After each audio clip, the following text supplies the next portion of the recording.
Deer students, welcome to education point D D. Education point ডিডির একটা নতুন ভিডিওতে তোমাদের সবাইকে স্বাগত জানাই। আজ এই ভিডিওতে ক্লাস 10-এর অর্থাৎ দশম শ্রেণীর লেসন 2 ফেবেল সেই কবিতাটা আলোচনা করব। রাল্ফ ওয়াল্ডো ইমারসনের লেখা। Okay, fable. What is fable? Fable is a type of writing that teaches us moral lesson.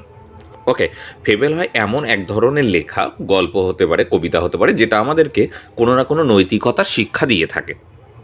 Okay, it usually based on animal characters, অর্থাৎ বেশিরভাগ প্রাণী চরিত্র নিয়ে এগুলো কিন্তু আলোচনা করা হয় ফেবেল। তো তোমাদের এই যে কবিতাটা ফেবেল, এটাও কিন্তু প্রাণী চরিত্র নিয়েই এই পোয়েমসটা লেখা হয়েছে। তো সর্বপ্রথম চলো আমরা একটু রাল্ফ ওয়াল্ডো ইমারসন সম্পর্কে জেনে নেব। রাল্ফ ওয়াল্ডো ইমারসন 1803 টু 1882, অর্থাৎ 1803 থেকে 1882 খ্রিস্টাব্দ পর্যন্ত তার জীবনকাল ছিল। ওয়াজ অ্যান আমেরিকান এসেইস্ট, একজন আমেরিকার ঔপন্যাসিক। লেকচারার ছিলেন তিনি, একটা পোয়েট এবং কবি ছিলেন। হিজ ফেমাস পোয়েমস ইনক্লুড, তার বিখ্যাত কবিতাগুলোর মধ্যে উল্লেখযোগ্য ছিল Concord hymn and Brahma. Okay, the poem describes a conversation between the squirrel and the mountain. এই কবিতাটাতে বর্ণিত হয়েছে কাঠবেড়ালি এবং পর্বতের মধ্যে কথোপকথন। The squirrel points out that in this world every being living or non living. Squirrel এখানে বলেছেন বা দেখিয়েছে এই কবিতাটার মধ্যে, দ্য স্কুইরেল দেখিয়েছে যে পৃথিবীর যে কোনো জীবিত জিনিস হোক বা নন লিভিং জড় পদার্থ হোক না কেন, বিগ অর স্মল, সেগুলো ছোট হোক বা বড় হোক, যাই হোক না কেন, have their individual reasons for existence. প্রত্যেকটা জিনিসের এই পৃথিবীতে অস্তিত্বের একটা না একটা কারণ আছে। হ্যাঁ, অর্থাৎ প্রত্যেকটা বস্তু এই যে পৃথিবীতে অবস্থান করছে, সেটা জীবিত হতে পারে, মৃত হতে পারে, জড় পদার্থ হতে পারে, সজীব হতে পারে, প্রত্যেকটার কিন্তু কিছু না কিছু একটা গুরুত্ব রয়েছে বা অস্তিত্ব রয়েছে পৃথিবীতে। ঠিক আছে, তো এই কবিতাটা আমাদের সত্যি একটা মোরাল লেসন দেয়। ফেবেল কবিতা, ফেবেল মানেই হচ্ছে কোনো মোরাল লেসন যুক্ত লেখা। তো চলো শুরু করি। The mountain and the squirrel had a quarrel. পর্বত এবং কাঠবেড়ালির একসময় ঝগড়া হয়েছিল একটা। পর্বত এবং কাঠবেড়ালির মধ্যে ঝগড়া হয়েছিল। তাহলে প্রথমজন দেখো পর্বত, দ্বিতীয়জন হচ্ছে কাঠবেড়ালি, এই দুজনের মধ্যে ঝগড়া হয়েছিল। And the former call the latter little prig. এই যে এখানে ফর্মার, ফর্মার মানে আগের জন, ল্যাটার মানে পরের জন। তাহলে মাউন্টেনটা হচ্ছে former and the squirrel is latter. তো প্রথমজন পরের জনকে বলল লিটিল প্রিগ, ছোট্ট নীতিবাগীশ, বলে সম্বোধন করলো। পর্বতটা কাঠবেড়ালিকে ছোট্ট নীতিবাগীশ বলে সম্বোধন করলো। বান রিপ্লাইড, বান মিন হচ্ছে স্কুইরেল।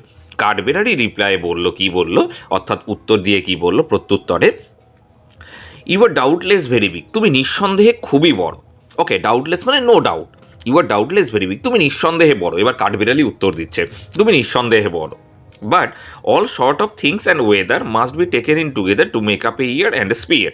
ওকে, কিন্তু সমস্ত ধরনের জিনিস এবং আবহাওয়া এক জায়গায় করলে তবেই তৈরি হয় একটা বছর এবং একটা গোলক।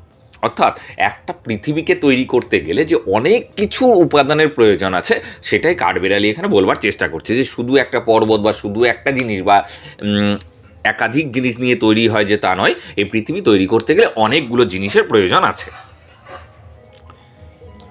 And I think it no disgrace to occupy my place, এবং আমার অবস্থানের জন্য আমি এতটুকুও লজ্জিত নই। ওকে, অর্থাৎ আমি যে জায়গাটা নিয়ে রয়েছি, অর্থাৎ আমি ছোট্ট একটা কাঠবেড়ালি এই পৃথিবীতে একটা সামান্য জায়গা নিয়ে রয়েছি, কিন্তু আমি আমার অবস্থানের জন্য বা আমার আকারের জন্য আমি এতটুকুও লজ্জিত নই। If I am not so large as you, আমি হয়তো তোমার মতো বড় হতে পারবো না। You are not so small as I, তুমিও তো আমার মতো ছোট হতে পারবে না। অর্থাৎ এখানে সিগনিফিক্যান্সটা দেখো, যে দুজনাকে আলাদাভাবে তৈরি করেছে গড এই পৃথিবীতে, অর্থাৎ সর্বশক্তিমান ঈশ্বর। কাঠবেড়ালি কাঠবেড়ালির জায়গায় আছে, পর্বত পর্বতের জায়গায় আছে, তো দুটোর তো কখনো তুলনা হতে পারে না, বা দুটোর মধ্যে কখনো কম্প্যারিজন আসতে পারে না, কম্পেয়ার করা যেতে পারে না। তো সেই জন্যই বলছে যে তুমি হয়তো বড়, আমি হয়তো তোমার মতো বড় হতে পারবো না, কিন্তু তুমিও তো আমার মতো ছোট হতে পারবে না। অর্থাৎ এক্সিস্টেন্স দুটার আলাদা আলাদা। And not half so spray, এবং আমার অর্ধেক প্রাণচঞ্চলও কিন্তু তুমি নও। অর্থাৎ কাঠবেড়ালি তোমরা দেখে থাকবে খুবই প্রাণচঞ্চল, এখান থেকে ওখানে সেখান থেকে এখানে লাফিয়ে বেড়ায়, তো তুমি আমার অর্ধেকও প্রাণচঞ্চল হতে পারবে না। অর্থাৎ এখানে মাউন্টেনের যে বৈশিষ্ট্যগুলো মাউন্টেনের রয়েছে, কাঠবেড়ালির যে বৈশিষ্ট্যগুলো কাঠবেড়ালির রয়েছে। অর্থাৎ একজনের সঙ্গে আরেকজনকে কিন্তু এখানে তুলনা করা কোনো মতেই সম্ভব নয়। I will not deny if you make a very pretty squirrel track. আমি অস্বীকার করবো না তুমি কাঠবেড়ালির জন্য সুন্দর রাস্তা তৈরি করেছো, পর্বতের মধ্যে দিয়ে কাঠবেড়ালি যাতায়াত করে এ গাছ থেকে ও গাছে রাস্তা দিয়ে, তো আমি অস্বীকার করবো না যে তুমি অবশ্যই আমার জন্য সুন্দর কাঠবেড়ালির রাস্তা তৈরি করেছো। ট্যালেন্টস ডিফার, মেধা আলাদা আলাদা, অর্থাৎ সবার মেধা আলাদা আলাদা। আমরা জানি এই পৃথিবীতে যতজন রয়েছে সবার মেধা আলাদা আলাদা। All is well and wisely put, সব কিছুই ভালো এবং বুদ্ধিমানের মতো রাখা আছে, অর্থাৎ পৃথিবীতে যা কিছু সৃষ্টি করা হয়েছে সবই ভালো এবং বুদ্ধিমানের মতো সৃষ্টি করা হয়েছে। If I can not carry forest on my back, আমি হয়তো আমার পিঠের ওপরে বনভূমি বইতে পারবো না, অর্থাৎ একটা পর্বত কী করে পিঠের ওপর বনভূমি বয়, মাউন্টেনে পর্বতের ওপরে অনেক বনভূমি থাকে, ফরেস্ট থাকে, তো আমি হয়তো বনভূমি বইতে পারবো না, ঠিক আছে।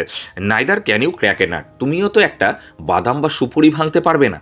ওকে, তো দেখো এখানে ট্যালেন্টসটা দেখো, পর্বতের ট্যালেন্টস আছে বনভূমি বওয়ার, কিন্তু আবার বাদাম বা সুপুরি ভাঙার ট্যালেন্টস আছে হচ্ছে সেই কাঠবিড়ালির ওপর। তাহলে ট্যালেন্টস এখানে আলাদা, মেধা ভিন্ন।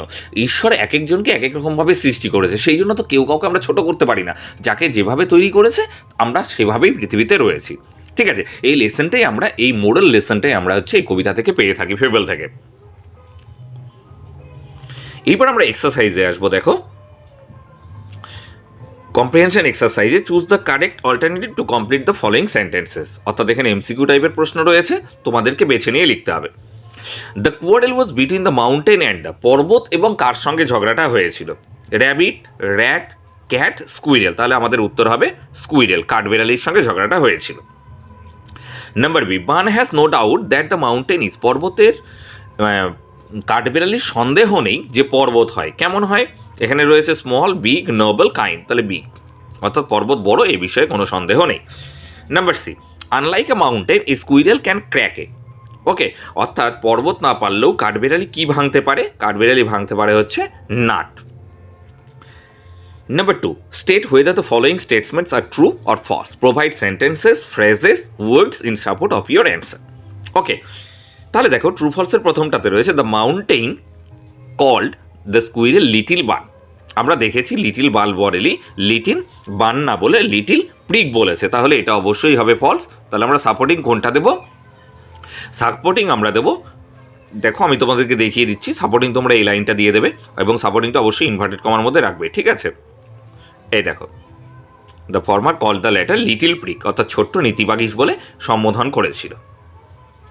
ওকে, number two, the squirrel is spryer than the mountain, কাঠবেড়ালি পর্বতের থেকে বেশি প্রাণচঞ্চল। এটা আমরা দেখিয়েছি যে হ্যাঁ, পর্বতের থেকে বেশি প্রাণচঞ্চল। তাহলে আমরা কোনটা লিখবো? And half not so spry, এটা আমরা সাপোর্টিং সেন্টেন্সে দিয়ে দেবো, and not half so spry. Okay, তাহলে এই হলো তোমাদের ট্রু ফলস দুটো।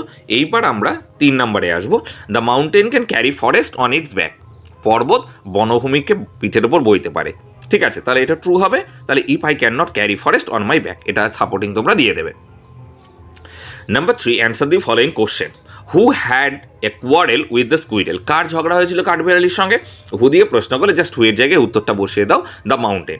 The mountain had a quarrel with the squirrel. Number B, what is not disgrace to the squirrel, কাঠবেড়ালির কাছে কি লজ্জার নয় বা মর্যাদা হানিকর নয়? তাহলে to the squirrel to occupy his place is not a disgrace, অর্থাৎ কাঠবেড়ালির কাছে তার জায়গাটা বা অবস্থানটা দখলের জন্য লজ্জার কোনো বিষয় নেই। C, what is that the squirrel does not deny, কী হয় সেটা যেটা কাঠবেড়ালি অস্বীকার করতে পারে না? তাহলে the squirrel does not deny that the mountain makes a very pretty squirrel track, অর্থাৎ সুন্দর একটা কাঠবেড়ালি রাস্তা তৈরি করেছে। এবার গ্রামার ইন ইউজে আমরা 4 নম্বরে দেখবো ফ্রেজাল ভার্ব রয়েছে, সেগুলো আমরা চেঞ্জ করবো এবং ফর্মটা অবশ্যই চেঞ্জ করে নেব যদি প্রয়োজন পড়ে। Ravi met his friend in the park, met মানে হচ্ছে সাক্ষাৎ করা, তাহলে এখানে কাম অ্যাক্রস আছে, কিন্তু মেটটা যেহেতু পাস্ট টেন্স আছে তাই এখানে হয়ে যাবে came across. Tanushree can not tolerate, tolerate মানে সহ্য করা, ক্রুয়েল বিহেভিয়ার টু অ্যানিম্যালস, পশুর প্রতি নিষ্ঠুর আচরণ সহ্য করতে পারে না, তাহলে টলারেট আমরা দেখেছি এখানে কি আছে, put up with. Number C, his proposal was rejected, এখানে দেখো V3 করা আছে কারণ এখানে প্যাসিভ ভয়েস করা আছে, রিজেক্টেড, তাহলে টার্ন ডাউন, এটার V3 হয়ে যাবে turned down.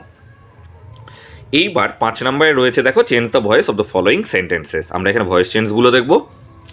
Lock the door, ওকে, যদি তোমাদের ভয়েস চেঞ্জ করতে বা ভয়েসের কোনো সমস্যা থাকে তাহলে আমার চ্যানেলে গিয়ে গ্রামারের বা ভয়েস চেঞ্জের যে প্লে লিস্ট রয়েছে তোমরা সেখান থেকে একদম হুবহু শুরু থেকে শেষ পর্যন্ত ভয়েস চেঞ্জের নিয়মগুলো দেখে নিতে পারো। দেখো, লক দ্য ডোর, এটা ইম্পারেটিভ সেন্টেন্স আছে, তাহলে লেট দিয়ে করতে হবে, let the door be locked. Number B, Asim knows the solution to this problem. Okay, তাহলে দেখো, the solution to this problem is known to Asim, নোর সঙ্গে সবসময় টু বসে, বাই বসে না। Number C, I had return a letter, তাহলে এখানে a letter object, a letter had been written by me. Okay, তাহলে যদি তোমাদের ভিডিওটা ভালো লেগে থাকে অবশ্যই বন্ধুদের মধ্যে শেয়ার করবে এবং একটা লাইক করবে, লাইকটা আমাকে যথেষ্ট ইন্সপায়ার করে পরবর্তী ভিডিওগুলো করবার জন্য। Okay, thank you for watching the video, have a good day, tata.